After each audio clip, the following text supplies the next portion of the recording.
Hello, everybody. What a fantastic opening tune we have, courtesy of Seamus here. That was you, wasn't it? Yeah, Yeah. it's the old band. The old band, getting the band back together. The old band. Is that the Mutiny in the Mayflower? Yep. Wow. Okay, well, at some point that will be the new band again, won't it? Well, maybe. Who knows? Anyway, hello. Welcome to the JIBJABS. Here at the Jib, we sometimes read about very interesting characters from history who don't fit into our FBI, CIA focus, but we don't think that should stop you from meeting them. Join us on our merry journey through space and also time. Our first JIBJABS was about Lyndon LaRouche, perennial US presidential candidate and radical leftist and far-right cult leader. Our second JIBJABS was about Juan Pujol Garcia, a Spanish poultry farmer and freelance World War II double agent. Our third JIBJABS was about the Corcoran Gang, a group of jail wardens in California hosting gladiator fights among their inmates, which is exactly what it sounds like. Our fourth JIBJABS was about Mordechai Vanunu, Israel's worst nightmare. Our fifth JIBJABS was about William James Clark, who led a heroic rescue operation, not as a member of the United States Armed Special Forces, but while wearing a green beret. Our sixth JIBJAB was about Hong Shi Quan, a Chinese Christian convert who failed the imperial exams 3 times and in the ensuing mental breakdown took out 30 million people. Now, all of those things are true as descriptions of our episodes, and if any of those are interesting to you, you should definitely check them out, because they're interesting enough for us to take a break from the Jib proper to talk about them, right? Today's episode is about Tom Mooney, and I know nothing about this except that, so Seamus, this is your gig. Go. Okay. So just real quick, I will say, though, that this one is very close to our normal shenanigans. Does it involve the FBI? No, but it does involve the CIA. No, then but there is some law enforcement stuff, so you'll see. Oh, like in one battle after another. It's not the FBI or the CIA, or probably not even the police or ICE. We don't know. Yeah, but there's something funny going on involving law enforcement. There's some returning championship-ish stuff. You'll pick up on it. Okay. So, all right, Tom Mooney. Let me add a picture of young Tom. Oh, he's a nice-looking gentleman. Yep.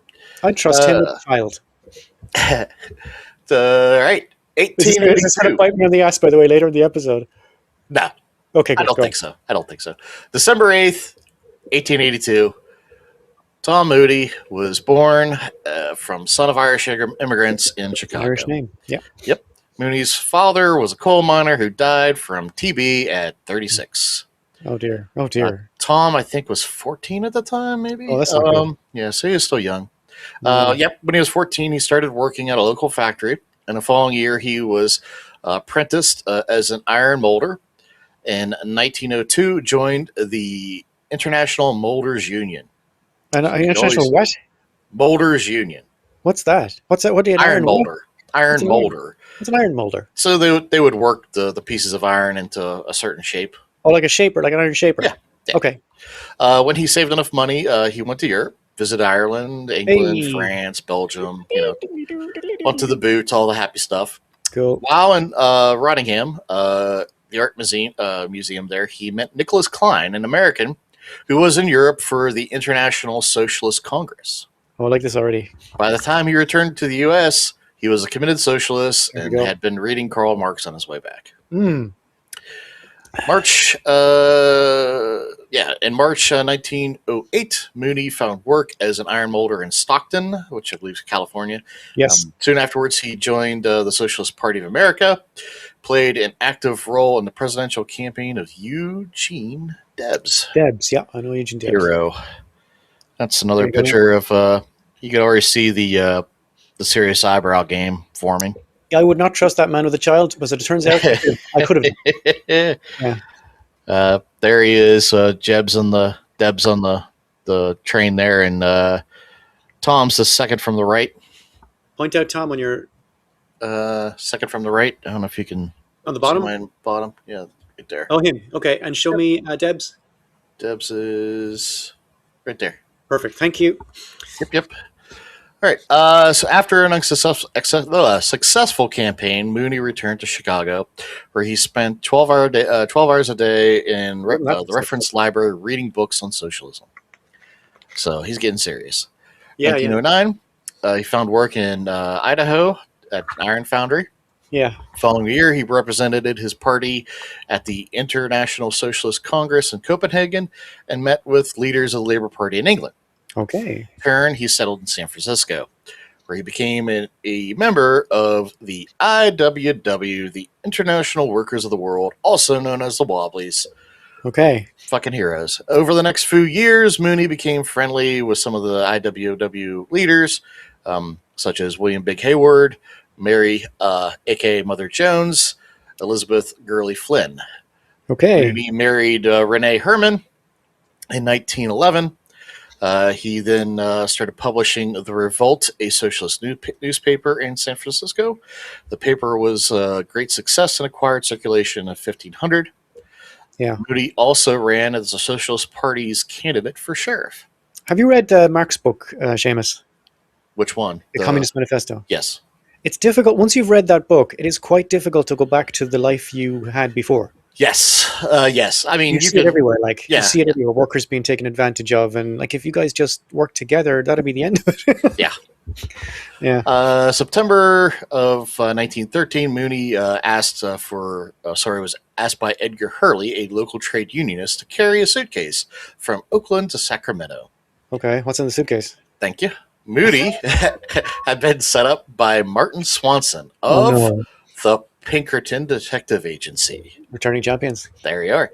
Okay. And when he returned to Sacramento, he was arrested and charged with transporting weapons, explosives. Oh. He was convicted and sentenced to Folsom Prison. He served 2 years. He was sentenced to 2 years, but he was released on appeal in 1914. Just in time for the war. Yep, after Joe Hill. I don't know if you know who Joe Hill was, member of the IWW. No. You know Joe Hill? No. He was a singer-songwriter. Definitely not. Coined the phrase pie in the sky. I do not know that man. Oh, yeah. Look up Joe Hill at some point. Actually, we might do an episode on him, but his music's good, too. Yeah, unfortunately for Joe, things did not work out for him. The state assassinated him. That's all I'm going to say. There's more to that story, but like I said, we might do it another day. The state assassinated him. That's my version of what happened. So, anyways, Mooney was associated with revolutionary anarchist Alexander Berkman. And in 1916, Mooney helped Berkman launch the journal Blast. Contributors to the journal included Edmund Berkman, Mary Heaton Vorse, and Robert Miner. Unable to find work as an iron molder, Mooney worked full-time as a union organizer. Okay. He became one of the leaders of California Federation of Labor in 1960 and was involved in the strike of the streetcar workers employed by the United Railroad, the URR. Okay. The 11th of June, a high voltage tower of Sierra and San Francisco Company, which served the IRR, was dynamited in San Bruno Hills. Soon afterwards, URR offered a reward for $5,000 for the information leading to the arrest and conviction of the dynamiters. Okay. Martin Swanson, the Pinkerton, this returned again. Yeah. Yep. Who was now working? Have your man. Yeah. He was supposedly, I'm going to say, because I believe he was still Pinkerton at this time, working for the Public Utilities Protective Bureau. He became convinced that Mooney was the man responsible for the bombing. But like at that stage, the Public Bureau Protection, whatever, that just means that whatever the Pinkertons were doing anyway, the same kind of Exactly. Yeah. It's you, right? Yep. 13th of June 1960, Swanson interviewed Israel Wenenberg, a jittery bus driver who had taken Mooney to trade meetings. Swanson offered Weinberg a share of $5,000 reward if he could provide evidence that would convict Mooney of the bombing. Oh, here we go. Soon afterwards, Swanson approached Warren Billings, a trade union friend of Mooney, as well for the share of the reward. Is this guy just hitting up everybody who knows Mooney? Yep. Saying, I will pay you to plant evidence on him. Yep. So Billings refuses, and he reports to Tom and lets him know, what's up. He also tells George Speed, who was the secretary of the IWW. So now everybody's like, yeah. All right, so July 1916, 22nd, employers in the San Francisco organized a march through the streets in favor of an improvement in the national defense. Okay. Critics of the march of such were William Jennings Bryan claimed that the preparedness march, that's what it was called, was being organized by financiers and factory owners who would benefit benefit from increased spending on munitions, because that's all they care about, right? Yes. Well, thankfully, Believe that kind of thing could never happen these days. right. You can Nope. never have industrialists manipulating things just to move people towards a greater state of security and defense. Right. So anyways, during the march, a bomb went off. That's a bit of accidental foreshadowing. Uh, in Stewart Street, killing 6 people, although 4 more died, so 10, technically 40 were Okay. injured. 10 died, 40 injured. 2 witnesses described 2 dark-skinned men, possibly Hispanic, carrying a heavy suitcase near to where the bomb had exploded. Italians, yeah. The Chamber of Commerce immediately offered a reward of $5,000. Man, that's okay. For information leading to the arrest and conviction of dynamiters. Other organizations and individuals drove up the reward price up to $17,000 altogether. Offering such a large reward was condemned by the editor of the New York Times, believe it or not, claiming Yeah. it was a sweepstakes for perjurers. Yeah. For once, I agree with the New York The Times. New York Times has done some stellar reporting over the years. They're just not oriented the way we want. Well, usually when it comes to these cases, they're on the wrong side. That's That is what true. I mean. But they have done some amazing reporting as I well. agree. Barry Weiss, not so much. On the evening of Right. bombing, our returning hero, Martin Swanson, went to the DA, Charles Fickert. Swanson told Fickert that despite claims that it was the work of Hispanic, Mexican, or who knows what, he was convinced that Mooney and Warren Billings were responsible for the explosion. Right. The next day, Swanson resigned from the PUPB and began working directly for the DA's office. Oh, great. July 26, 1916, Fickert ordered the arrest of Mooney, his wife, Warren Billings, Israel Weinberg, and Edward Nolan. The whole crew. Yep. Mooney and his wife were on vacation in Montesanto at the time when Mooney read about it in the San Francisco Examiner that he was wanted. He decided to give himself up, even though the reporters try to say he fled the city. Yeah. So he comes in, turns himself in. It's a sensible strategy, even in this situation, yeah. None of the witnesses of the bombing identified the defendants in the lineup. The prosecution case was instead based on the testimony of 2 men, an unemployed waiter, John McDonald, and Frank Oxman, a cattleman. That's a great name for our cattleman, right? Yeah. Oxman. Yeah. They claimed that they had saw Warren Billings plant a bomb at 1:50 p.m. Oxman saw Mooney and his wife talking with Billings a few minutes later. I'll tell you what they saw. $5,000. That's what they saw. Yep. So there's a photo. Told you those eyebrows were going to take on a life. That's him and Billings. Okay. So, however, at the trial, a photograph showed that the couple were a mile from the scene. Lol. Now, they say that there's a clock in this picture. I don't see it. Is that the square in the square? Yeah, so it's pointing. It's pointing down to where they're at. I don't see a clock. Me neither. I see a kind of satellite dish thing. Yeah. But it could be a clock very easily. The picture clearly read 1:58 p.m., which I don't see that. So that's 8 minutes after, right? Presumably, if they had the actual photo, they could get a magnifying glass at it. Maybe. Yeah. The heavy traffic at the moment making it possible for Mooney and his wife to make it to the scene of the bombing at 1:50. That's also behind, right? Yeah. Despite Mooney was sentenced to death and Billings into the imprisonment.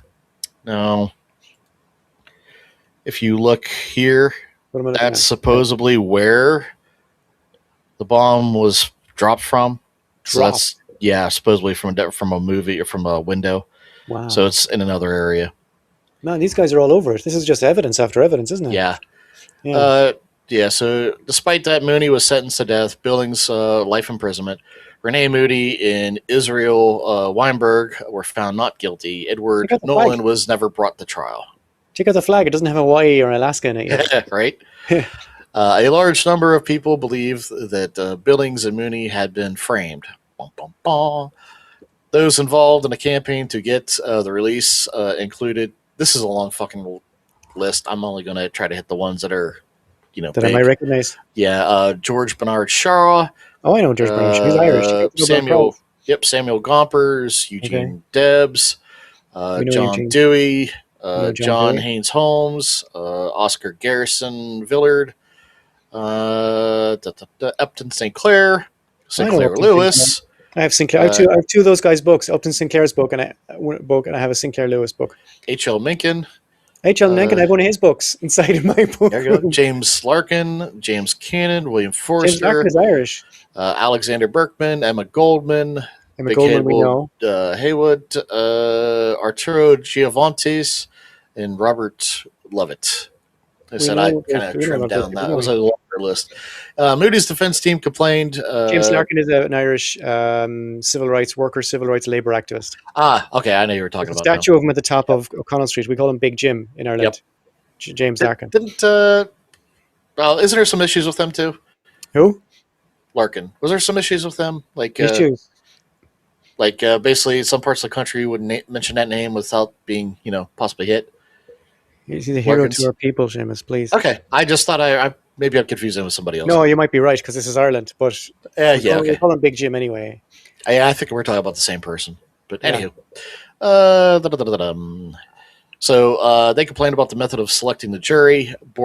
Cochran pointed out that the San Francisco each supervisor court judge places in the box from which the trial jurors are drawn the names of such people as many think proper. In theory, he is supposed to choose persons particularly well qualified to decide issues in fact. In actual practice, he places in the box the names of men who had asked to be selected. So it's already right. Oh, it's not a jury selection. Yeah, it's a very selected, right? Okay. Particular results in the jury panel was collection of the lame, the halt, the blind, and capable, with a few exceptions that are thrown into the DA, who thus enabled to pick a jury of his own choice. Okay. It was discovered that William McNevin, the foreman of Mooney's trial, was in fact close friends of Edward Cunha. He was the prosecuting ADA of the case. Oh, so one of his buddies is the actual, No. Yeah, McNevin's wife later claimed that her husband, in fact, colluded during the trial with the prosecution.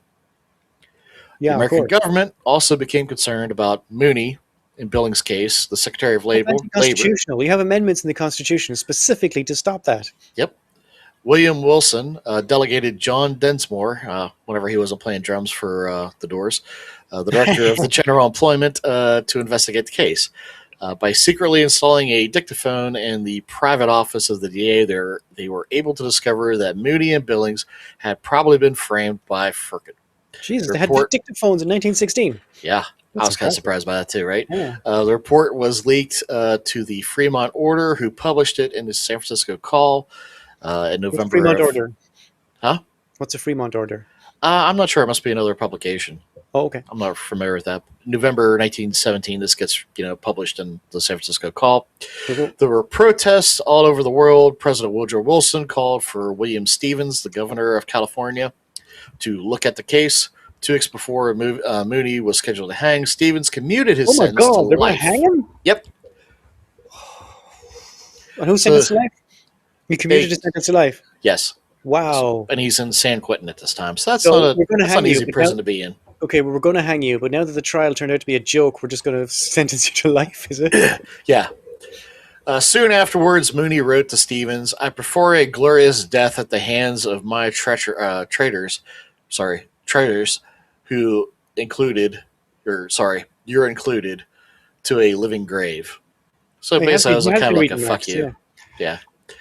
In November 1920, Draper Hand, that's a name. Draper Hand of the San Francisco Police. I'm a liberated feminist, so I would never Draper Hand.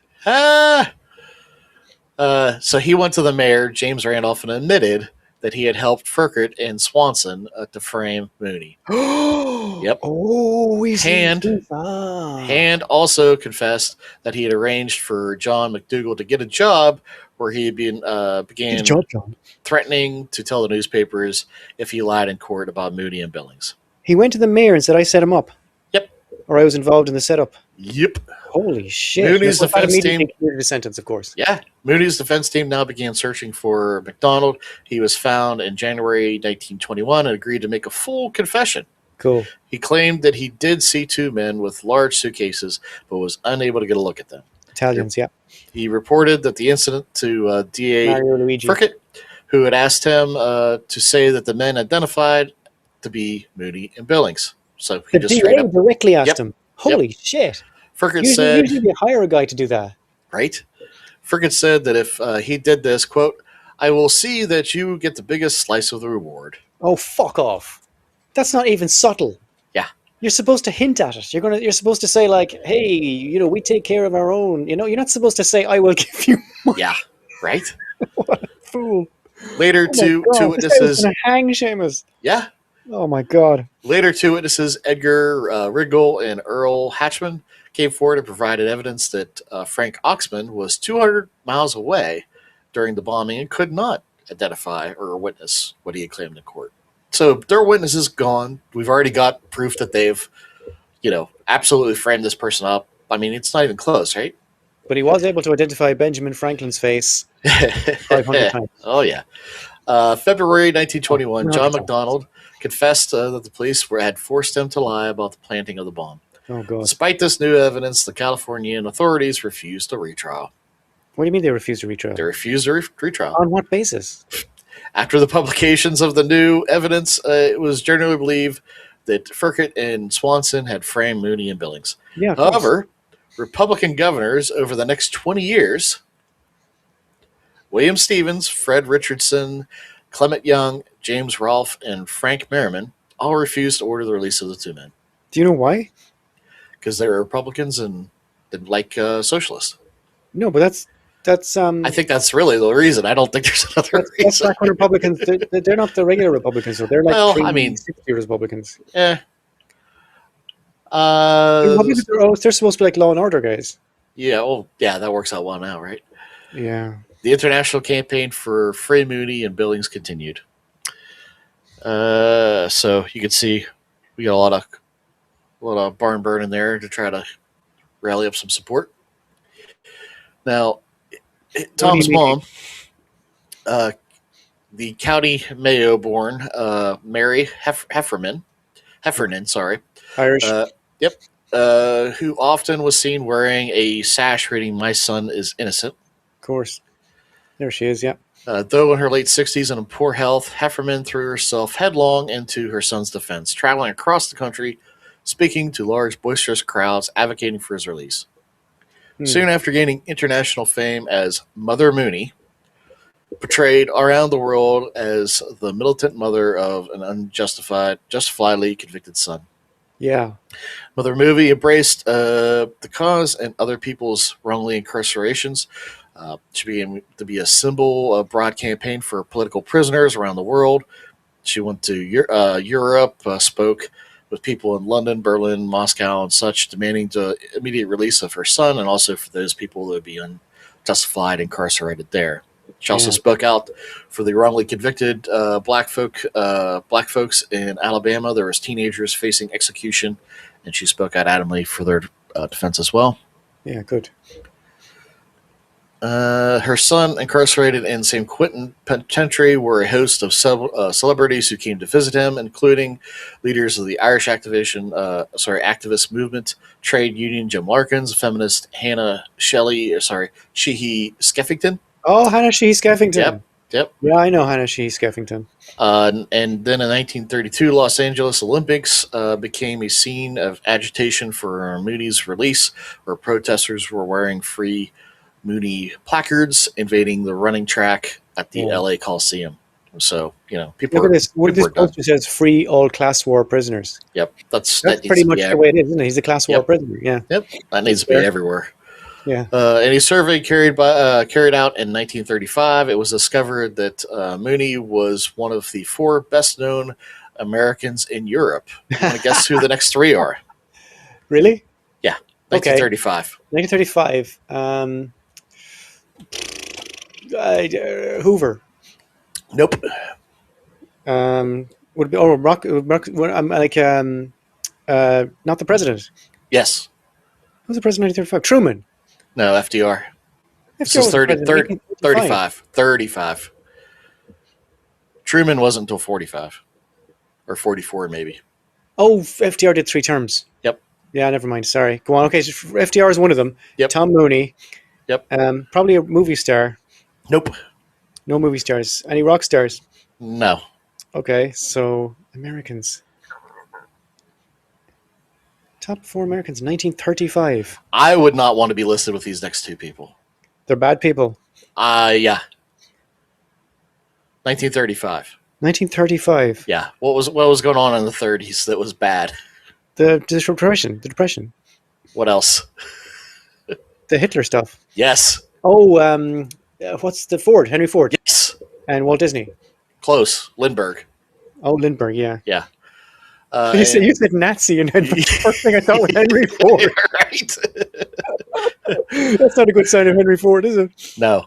1937, a group of politicians led by Caroline O'Day, Nan Honeyman, another great name, Jerry O'Connell, Emmanuel Seller, James Murray, Vito Macheroni. Jesus, a lot of these. I'm just going to stop because it's just a long list. Okay. All these people asked FDR to intercede in the case.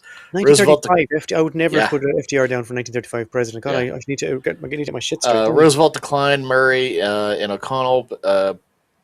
So then Murray and O'Connell introduced a resolution to the Senate calling for that time's Governor Merriman to pardon Mooney and Billings. Mooney filed a writ of habeas corpus, which I don't understand why this wasn't found sooner. But anyways. Habeas corpus is Latin for I have the body. Yeah. It means that under constitutional law, you are entitled to go before a judge, and they must present you and the crime in front of a judge. That's what habeas corpus is under law. And without that, what's happening to you is called internment. Yes, exactly. So anyways, this was going to be held a year later by the U.S. Supreme Court, even though he presented evidence that his conviction was obtained through the use of perjured testimony, and the prosecution had suppressed favorable evidence, which also included those pictures we were just looking at. The Supreme Court signed off on this guy staying in jail. His writ was denied because he had not first filed a writ through the state court. An admin problem. Yeah, which again, you have all these fucking people involved. Do you think somebody would have figured that out? You know, the guy's in jail for something he didn't do, and you're doing him for a fucking paperwork issue. Yeah, it's all nonsense. Oh, nonetheless, this case was important because it helped to establish that a conviction based upon false evidence violates due process. So in November 1938, Herbert Olson was elected as the governor as California. Now it's FDR. FDR is president now. He was the first member of the Democratic Party to hold office for 44 years. That's how Republicans had that tied down in California. Soon after gaining power, he ordered that Mooney and Billings should be released from prison. Yes, please. Renee Mooney, his wife, right? Who welcomed her husband as he left San Quentin, was quoted as saying, "These 22 long years have been moth-eaten. Life to me has been something like a cloak. There's little left but tatters." Yeah. I mean, geez, just making about yourself there, lady. I mean, come on. Well, Hamlet said, you remember Hamlet at the start of Hamlet, he says he's been living in this weird kind of place in his mind, and he said it was like an inky black cloak. There you go. I guess she said the same thing. Tom Mooney is free. Hey. Is a song by Woody Guthrie. Hey, Tom Mooney's free. Well, the truth can't be tied with a chain. From the cold, clammy hells of San Quentin walls, Mr. Tom Mooney is free.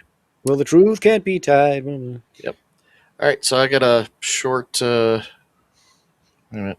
Let me show you the next picture here. Cool. That's them getting ready to hear this noise, and here's this. California's state capitol sees the climax in a 22-year fight for freedom as Governor Olson grants a pardon to America's most celebrated prisoner, Tom Mooney, with Mrs. Mooney present. Tom Mooney, will you stand up? I am signing, and I will now hand to you, Tom Mooney, a full and unconditional pardon.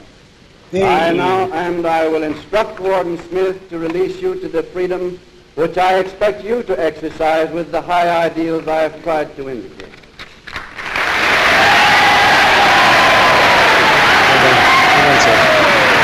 God love 22 years.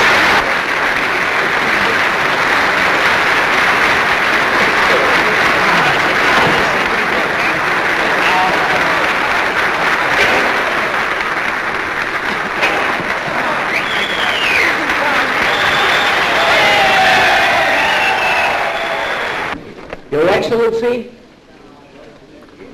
I am not unmindful of the tremendous significance of this occasion and all of the forces that go to make it. To that night, back in 1917, when a jury filed into the courtroom, and I observed the foreman of that jury, who later said Tom Mooney was the calmest man in that room.